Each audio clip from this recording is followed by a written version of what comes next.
News 16 Kerala. 41 രാജ്യങ്ങളിലെ പൗരന്മാർക്ക് യാത്രാവിലക്ക് ഏർപ്പെടുത്താൻ US. പട്ടികയിൽ പാകിസ്ഥാനും ഭൂട്ടാനും. തീരുവയ്ക്ക് പിന്നാലെ യാത്രാ നിയന്ത്രണവും കടുപ്പിക്കാൻ US പ്രസിഡന്റ് ഡൊണാൾഡ് ട്രംപ്. സുരക്ഷ മുൻനിർത്തി 41 രാജ്യങ്ങളിലെ പൗരന്മാർക്ക് യാത്രാ നിയന്ത്രണം ഏർപ്പെടുത്താനാണ് പുതിയ നീക്കം. 41 രാജ്യങ്ങളെ 3 ഗ്രൂപ്പുകളാക്കി തിരിച്ച് അവിടുത്തെ പൗരന്മാർക്ക് വിസ വിലക്കുൾപ്പെടെ ഏർപ്പെടുത്താനാണ് തീരുമാനം. ട്രംപ് ഭരണകൂടത്തിലെ ഉദ്യോഗസ്ഥരെ ഉദ്ധരിച്ച് വാർത്താ ഏജൻസിയായ റോയിട്ടേഴ്സ് ആണ് ഇക്കാര്യം റിപ്പോർട്ട് ചെയ്തത്. വിസ പൂർണ്ണമായും റദ്ദാക്കുന്ന ആദ്യ ഗ്രൂപ്പിൽ 10 രാജ്യങ്ങളാണുള്ളത്. അഫ്ഗാനിസ്ഥാൻ, ക്യൂബ, ഇറാൻ, ലിബിയ, വടക്കൻ Korea, Somalia, Sudan, Syria, Venezuela, Yemen എന്നിവയാണ് പട്ടികയിലുള്ളത്.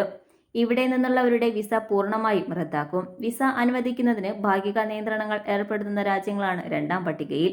ടൂറിസ്റ്റ്, സ്റ്റുഡന്റ്, കുടിയേറ്റ വിസകൾ അനുവദിക്കുന്നതിലാണ് നിയന്ത്രണം. എറിത്രിയ, ഹെയ്തി, ലാവോസ്, മ്യാൻമർ, ദക്ഷിണ സുഡാൻ എന്നീ 5 രാജ്യങ്ങളാണ് പട്ടികയിൽ.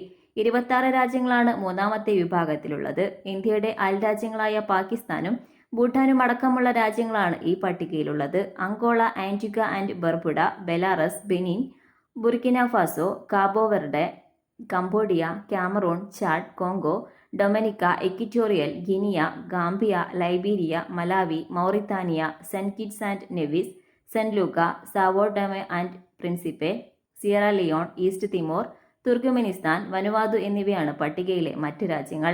60 ദിവസത്തിനുള്ളിൽ പോരായ്മകൾ പരിഹരിക്കാൻ സർക്കാരുകൾ തയ്യാറായില്ലെങ്കിൽ ഈ രാജ്യങ്ങളിലെ പൗരന്മാരുടെ വിസ ഭാഗികമായി റദ്ദാക്കും.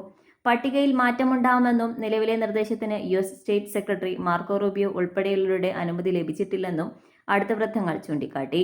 2017 ട്രംപ് മുസ്ലിം ഭൂരിപക്ഷമുള്ള 7 രാജ്യങ്ങൾക്ക് വിലക്ക് ഏർപ്പെടുത്തിയിരുന്നു. 2018 സുപ്രീം കോടതി തീരുമാനം അംഗീകരിക്കുകയും ചെയ്തു. പിന്നാലെ 2021 പ്രസിഡന്റ് ജോ ബൈഡനാണ് വിലക്ക് പിൻവലിച്ചത്. ജനുവരി 20 അധികാരം ഏറ്റെടുത്തതിന് പിന്നാലെ തന്നെ ട്രംപ് US വരുന്ന എല്ലാ വിദേശ രാജ്യക്കാർക്കും സുരക്ഷാ പരിശോധന കർശനമാക്കിയിരുന്നു. News 16 news desk. പക്ഷമില്ല, വിവേചനമില്ല. നേരിനൊപ്പം, നാടിനൊപ്പം, നാട്ടുകാർക്കൊപ്പം. News 16 Kerala channel.